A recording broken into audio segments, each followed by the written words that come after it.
let's do this. Let's see if we can get that.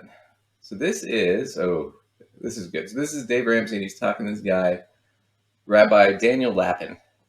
And I'm going to get into him in a second because he's a character, all right. But he's gonna talk about why he doesn't like socialism, and listen to how poor and labored this argument was, or is, compared to what I just did. There's an enemy.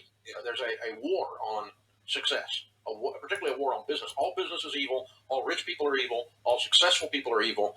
And it's gotten and social media has hyped it up even more. And less mature voices, more ridiculous voices have added to this war on success. And this idea that business executives are overpaid, they're greedy, and all of this, that the rich don't pay their fair share. And that runs contrary to a Jewish belief system. Yes, very much so. And it's precisely that Jewish belief system that has created what you alluded to earlier as disproportionate Jewish success with money. But in as much as you also said earlier, brothers from a different mother and connection, it also lies at the heart of what Max Weber wrote about 100 years ago, which is the Protestant ethic and the spirit of capitalism. It's not an accident that is what has created wealth in what we think of as the West. But in practical terms, what has happened in the country at the moment, certainly in this country and also in many other countries, is that there has been a collapse of an understanding of the spiritual. Now, I just want to make absolutely clear that when I say... Okay, so the topic is socialism. Have they even talked about it yet? No. No, they're talking about spiritual crap that's totally unrelated. And Judaism and I don't know that they're related. I'm going to pause for 1 second. All right. Sorry for the little blip there. So they haven't talked about it at all. They're talking about it in religious terms. I don't know how it relates to religion, because you're talking about Judaism is several thousand years old. Christianity is only a couple thousand years old. I mean, capitalism hadn't been invented when those religions were founded. Socialism hadn't been invented. They were still living in basically feudal societies. What they did have was they had sort of loose republic with Rome, but that was about it. So really hadn't been any sort of real democracy or anything. So he's just spinning in circles here, and it's like they're chewing up the clock. It's the weirdest thing, especially since it's just the two of them talking. This is not like they're being grilled on CNN. So let's see where he goes. Say spiritual. I'm speaking from the point of view of my background as a physicist, not as my background as a rabbi. So when I say spiritual, I don't mean... Oh, by the way, he got his his physics education. He got it at a Jewish school that wasn't... He's not really a physicist. Or godly or anything at all. I mean, there's good spiritual. Spiritual just means things that you cannot measure in a lab. And so a violin or a saxophone are physical. I can measure their weight and how long they are. A tune is indistinguishable from... Yeah. You know what spirituality is. You can't know what spirituality is. I can't measure it in a lab. Yeah. Well, that's the thing. Science is the study of the natural universe. It's not... If it's outside the natural universe, then no, we can't study it because it doesn't physically exist. Right? Now, if he's talking about ideas and things like that, well, they do exist in the natural world. So it is something that can be studied. But he's going to fuck this up right here. Watch. Noise, according to any laboratory instrument. What converts vibrating air molecules into a tune that can make you happy and make you dance or make men march off to war or bring a lump to your throat, all of that happens between our ears, in our brains, in our hearts, in our souls. And so music is spiritual, a musical instrument. Which just goes against what he just said. Because you can measure what's going on in the brain. You can measure a person's heart rate when they listen to a tune versus a noise. You can distinguish that. There are scientific ways you can look at that, right? That person's opinion or feelings about it, that is something that we can talk about in a scientific sense because there are third-party objective views. You can measure people's chemical reactions. So what he's basically describing is saying something that isn't physical, that is actually physical. It's a physical response. So now when he's talking about spiritual, it's whatever he wants to call it. There's no real definition of spiritual here. There's no example. The example is music is spiritual. Well, does that mean a film is spiritual? Does that mean if I like the sound of running water, is that spiritual, or is that a chemical or emotional response I'm having to a noise? Because it's not a tune. What does this have to do with their original thing on socialism? Because he's going to try and do this. He's going to try and say that there's a physical component to things and a spiritual component, and that socialists don't get the physical or the spiritual component. So they have a misunderstanding of the whole system and the whole world. That's how labored this argument is. It doesn't translate, and it's entirely circular. Right? Because I set up the definition that if you don't agree with the definition, then you obviously are wrong. It's all based on a definition that, quite frankly, could be argued pretty easily.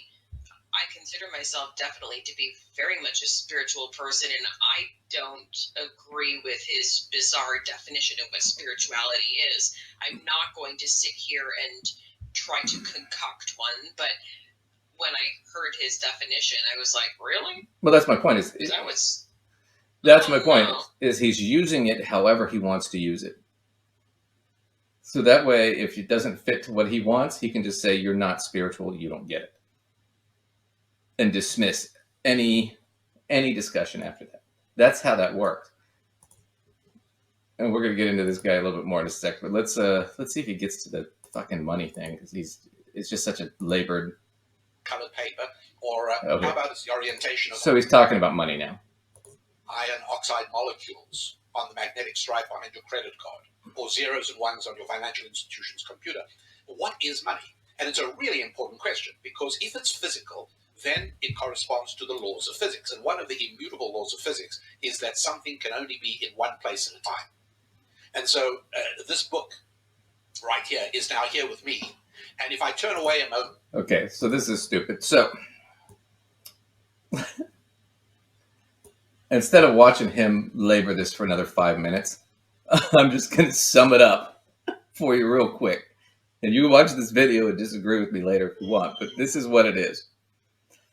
So, money is physical, right? So, in his mind, it's finite. There's only so much money, right? So, if you take money from one person, or if one person needs more money, you have to take it from somebody else. It's a zero-sum game, right? If the poor get unpoor and get richer, well, then the rich have to get poorer, when that's not necessarily true. You could still be rich. You just won't, maybe not own as rich. You may not have as much wealth in that sense, but you could be making more money, because now you have a much more productive workforce, right? So this idea that it's a zero-sum game is stupid, and I'm going to tell you why. Money is conceptual. It's not physical, all right? I wish I had it here today, but I have a Confederate dollar from the Confederacy, because I think it's funny. Do you know how much that Confederate dollar is worth? Zero. You know why? Because there's no Confederacy. They're gone. We beat them in the Civil War. It's over. Okay? So this is how money essentially works in a simple nutshell, so they can understand. Okay, I'm going to use my prop here. So my guy, Grogu. Okay? So Lacius, me, Grogu, we're all stuck on an island. Okay?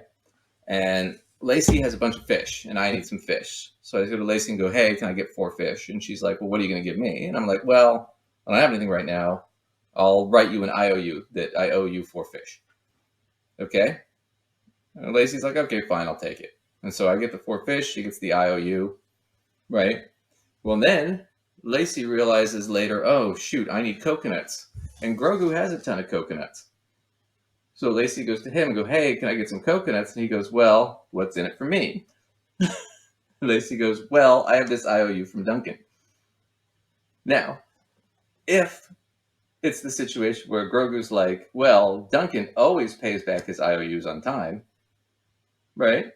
Then yeah, he'll be like, well, yeah, then that thing is basically worth 4 fish.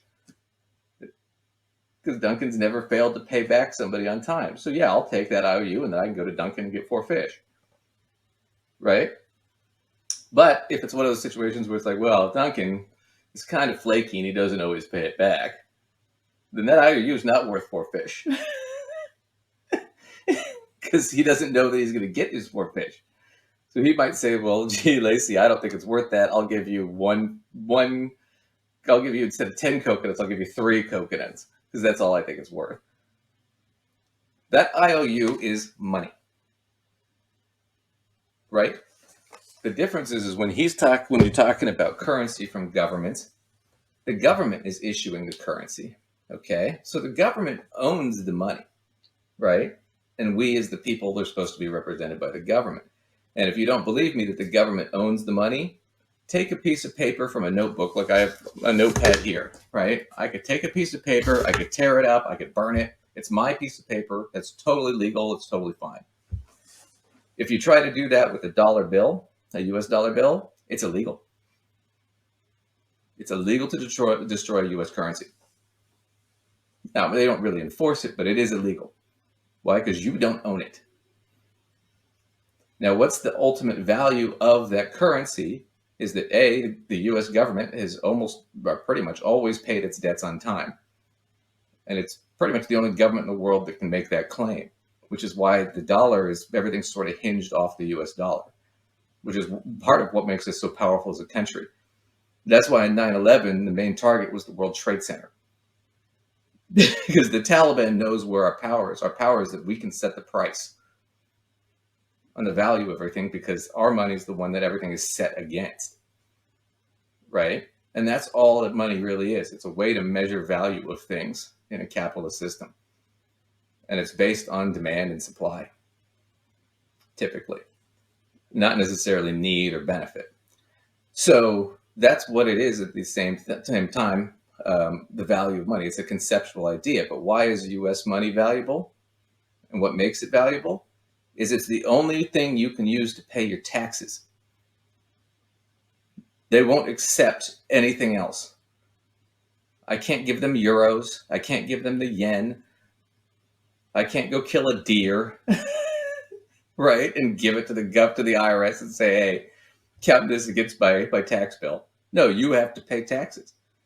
And you have to pay it in US currency. So to do that, all your valuable goods or sales or whatever has to be translated into US currency in order for you to remain making money and in business.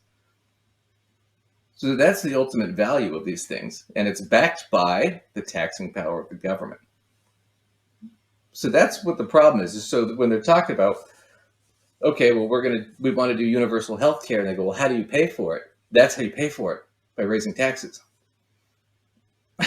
by tax revenue. That's how you pay for things. So every time you deduct revenue from taxes, you cripple the US government because they can't bring in enough income to cover their debts. So there's a not just a political argument, but an economic argument that raising taxes would actually be better overall for the economy. It'd be better for the government as well. And it would help reduce some of the debt problem, which really isn't a huge issue. I mean, we make enough money that it's not a problem yet, but it could be at some point. So this idea that it's some sort of spiritual, thing, like it's Tinkerbell, if you just believe, right? It's conceptual, but it's conceptual because we all agree that it's worth something. If we all started going, I don't think it's worth anything, then it's not worth anything. So this idea that it's physical, tangible is a ridiculous concept. So let's see if we can get to something juicier here. What's he got here? The wear and tear on the car. Just buy the gasoline wherever it is. She pays more money for a pair of jeans that's got a. I'm sorry, I might have to skip this a little bit. You create it out of nothing. Here it is. That's where, rather than taking. You know, everyone's in the fixed pie, right? It's not a fixed pie. All right, talk about one of my favorite riffs is candles and cakes. Yeah, well, it's the same as musical instruments and music and tunes, and that is that that money is brought into existence when one of God's children does something for another. Now, we can use the right terminology. We can call it marketing. We can call it sales, service. We can call Okay, I'm going to just skip the rest of this, sorry. But this idea, once again, it all gets tied back to religion. Right? And the other thing about money comes into existence when you provide a service. Well, it comes into existence when you provide a service and I don't have something to barter. I have an IOU that I have to give you, right? Right now, the barter system works this way. I have IOUs from the federal government, which is what a dollar bill is, which is what money is, right? The government's going to honor it and allow you to pay tax with it. That's why it's valuable. So when we're looking at it from, okay, the whole position of socialists don't get this, he's going to make an argument that socialists just take money, they don't actually make money or provide anything. But that's not true, because there are lots of countries that employ a lot of socialist things, but those people work more and produce more. And they live much better lives because they don't have to worry about going broke. Right? So I also want to tell you about this guy and why he's so adamant about this. So the rabbi here is, he was born in 47. And he was born in South Africa. And that's where he lived most of his life. He was raised. Do you know what was going on in South Africa, Lacey, from the 40s to the 1991? Apartheid, maybe? So for those of you who don't know, apartheid was a system, or, I mean, there are still apartheid states, but it's in South Africa, there were 4 races that they broke it down into. There was the whites, who was the smallest group. There were the Indians, the coloreds, and the blacks. And the whites owned everything and were the only ones that had voting rights and could serve in government. And the others were told what they could do for work, what they were allowed to do for education, where they were allowed to live. In fact, millions, like 3.5 million black people were literally removed from their homes, and the government confiscated their homes, and they put them in ghettos with the other blacks. And you had to work whatever serf labor you could get. So we're talking about a white guy who was part of a family that was part of apartheid, that was very supportive of it. Right? Well, what ended apartheid? People started revolting, especially in the 80s, and apartheid, officially because the United Nations and the US and a bunch of other countries basically sanctioned and embargoed South Africa, so their economy collapsed. So what happened was the white government had to finally end apartheid in 1991. Now, a bunch of the guys who initially revolted from it, the big one being Nelson Mandela. If you haven't heard his name, he's very famous. He did, 10 years in prison, a long time in prison. And his only crime was being a political leader. Right? But he was demonized by the South African government, spent a lot of time in prison. After it was ended, he got out of prison. He ran for president in their first actual open election, real election in South African history, and he won in 94. And he was the president for a long time. Now, this guy, I'm sure, was not super thrilled about that, but I also think part of his hatred of this is, do you know what Nelson Mandela's political leaning was? He was a socialist. And they implemented socialist policies to redistribute the wealth from the rich white ruling class to all the other classes, to try and even out and make Africa more equal. So socialism doesn't sound so good if you're in the boat of the people who had the money under the old system. Right. It's the joke we've done before. We really wanted to get redistributed on you, right? Right. It's the joke we've said before. Is these guys are already multimillionaires. They're already rich. They're already winning the game, which is why they want to sit there and go, well, no. We don't want to change the rules and make it more fair. No. Don't keep score. Don't keep score. Right? Because then you'll realize, wait a minute, they're winning and they didn't really do anything to win. And then you're going to start getting bitter, especially if you're not rich. And that's when people, revolt and say, hey, wait a minute, it's just because I'm black. I can't go to school or get a job that I want. I have to work in some mine somewhere because some white guy told me to. Who's only, 5% of the population? When we're like 70 or 80. But he lived in that. And he's a rabbi now. He's got a thing in California. He's got a bunch of nonprofits. And I think there was a scandal he was in recently where he was giving favors out. But he's also a big supporter of Israel. And Israel is listed by the United Nations as an apartheid state because they've removed Palestinians from their homes and stuffed them into ghettos and no-go zones. And he supports all that. So this is a guy who has a lifelong history of being in support of apartheid. And part of the reason he doesn't like socialism is because socialism is very anti-apartheid and classism. So it really is the enemy for him. So he's got to demonize them. But how do you demonize them?